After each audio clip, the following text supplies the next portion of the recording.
लिसाची गोष्ट. प्रेरणादायी व्यक्तिमत्वांच्या माझ्या कथांमध्ये लिसाची गोष्ट आहे. लिसा स्थळेकर ही भारतीय वंशाची ऑस्ट्रेलियन क्रिकेट समालोचक आणि माजी क्रिकेटपटू, शिवाय ऑस्ट्रेलिया महिला राष्ट्रीय क्रिकेट संघाची कर्णधार. सुरुवातीला न्यू साऊथ वेल्सकडून खेळणारी, उजव्या हाताने बॅटिंग आणि डाव्या हाताने स्पिन बॉलिंग करणारी अष्टपैलू खेळाडू. ऑफ स्पिन गोलंदाज. एकदिवसीय सामन्यांमध्ये 1000 धावा आणि 100 बळी घेणारी ती पहिली महिला क्रिकेटपटू.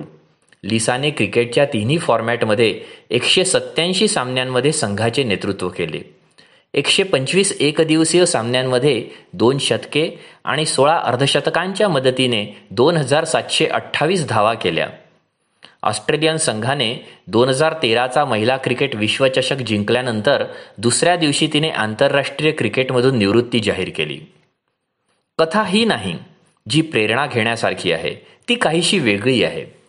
13 ऑगस्ट 1979 रोजी पुण्यात जन्मलेल्या लिसाला केवळ 21 दिवसांची असताना पुण्याच्या ससून हॉस्पिटलशी संलग्न असलेल्या श्रीवत्स या अनाथाश्रमात सोडण्यात आलं होतं. भारतीय वंशाचे हरेन स्थळेकर आणि त्यांची पत्नी स्यू हे मिशिगन, युनायटेड स्टेट्स येथे राहणारे जोडपे होते. हरेनचा जन्म मुंबईचा, तर स्यू एका ब्रिटिश दाम्पत्याची मुलगी. स्थळेकरांना एक मुलगी होती आणि ते कुटुंब मुलगा दत्तक घेण्याच्या आशेने श्रीवत्स अनाथाश्रमात आले होते. हवा तसा मुलगा मिळाला नाही, पण स्यूने एका मुलीला बघितले. अनाथाश्रमातील तिचे नाव लैला होते. तिच्या मोठ्या तपकिरी डोळ्यांच्या, निरागस चेहऱ्याच्या प्रेमात हे जोडपे पडले आणि त्यांनी तिला दत्तक घेण्याचा निर्णय घेतला. आणि त्या छोट्या मुलीचे आयुष्यच बदलून गेले. लैलाचे नाव बदलून लिसा ठेवले.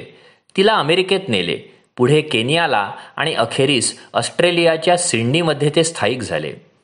मला क्रिकेट खेळायचं आहे, हे लिसाने वयाच्या अवघ्या 9व्या वर्षी वडिलांना सांगितलं होतं. वडील हरेन यांनी लिसाला क्रिकेट खेळण्यास शिकविले. लिसा घराच्या मागच्या वरांड्यात क्रिकेट खेळायची. घरातील मोकळ्या जागेत क्रिकेट खेळणारी लिसा थोडी मोठी झाल्यावर गल्लीतील मुलांसोबत क्रिकेट खेळू लागली. स्थानिक क्लबमध्ये 600 मुलांमध्ये प्रवेश घेणारी ती एकमेव मुलगी होती.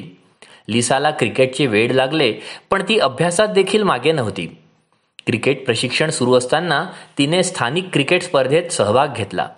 वयाच्या 13व्या वर्षी तिला गार्डन वुमन्स क्रिकेट क्लबमध्ये प्रवेश मिळाला होता.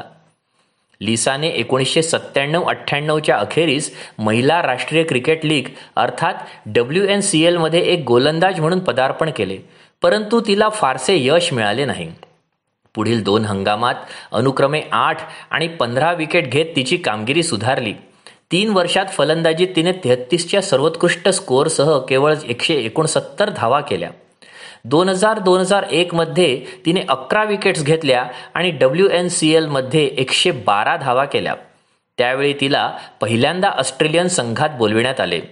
गोलंदाज म्हणून खेळताना तिने इंग्लंड विरुद्ध एकदिवसीय आंतरराष्ट्रीय सामन्यात पदार्पण केले आणि ब्रिटिश बेटांच्या दौऱ्यात 5 बळी मिळवले. गोलंदाजीबरोबरच तिची बॅट जास्त बोलू लागली. काही वर्षातच तिला ऑस्ट्रेलियाच्या राष्ट्रीय संघात पक्के स्थान मिळाले. लिसा फक्त ऑस्ट्रेलिया संघातील एक सदस्य म्हणून राहिली नाही, तर दमदार कामगिरीच्या जोरावर तिने संघाचे कर्णधारपद देखील मिळविले. लिसाने ऑस्ट्रेलियाकडून 8 कसोटी, 125 वन डे आणि 54 T20 सामने खेळले. कसोटीत 416 धावा, वन डेत 2728 आणि T20मध्ये 769 धावा तिच्या नावावर आहेत. गोलंदाजीत तिने अनुक्रमे 23, 146 आणि 60 विकेट घेतल्या आहेत. लिसाने ऑस्ट्रेलियाकडून 3 वर्ल्ड कप खेळले. 2013 साली वर्ल्ड कप जिंकल्यानंतर क्रिकेटमधून निवृत्ती घेणाऱ्या लिसाचा ICC कडून हॉल ऑफ द फेममध्ये समावेश करण्यात आला आहे. 2008-9 साली ज्यावेळी ICC रँकिंगला सुरुवात झाली, त्यावेळी लिसाचा त्यात जगातल्या लीडिंग ऑलराऊंडर म्हणून समावेश करण्यात आला. टेस्ट आणि वन डे क्रिकेटमध्ये बॅटिंग आणि बॉलिंग दोन्हीमध्ये टॉप रँकिंग मिळवणारी ऑस्ट्रेलिया संघाची माजी कर्णधार लिसाने आपल्या नेत्रदीपक कारकिर्दीत 2013 साली ऑस्ट्रेलियाला जो वर्ल्ड कप जिंकून दिला होता, त्याचा अंतिम सामना मुंबईत झाला होता. या सामन्यात ऑस्ट्रेलियाने वेस्ट इंडिजचा पराभव करत वर्ल्ड कपवर आपलं नाव कोरलं होतं.